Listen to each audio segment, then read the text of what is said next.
Away they go. Consolidator fast to begin rising up Gold Mine. Royal Jewel from the outside. Tarlac in the middle. Invincible down on the inside. While the favorite punchline is the early trailer. Consolidator by Lankenhap followed by Invincible.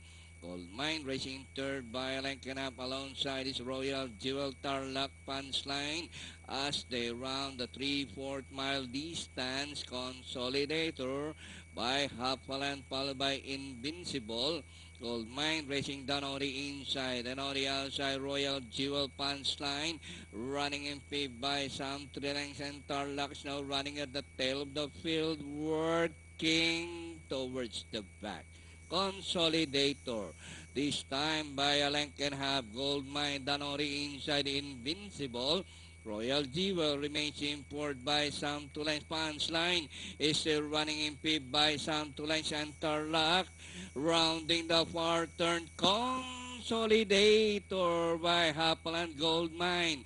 Royal Jewel is running in third by Sam Tulans. Invincible Punchline, the favorite, remains in fifth position as they swing for home.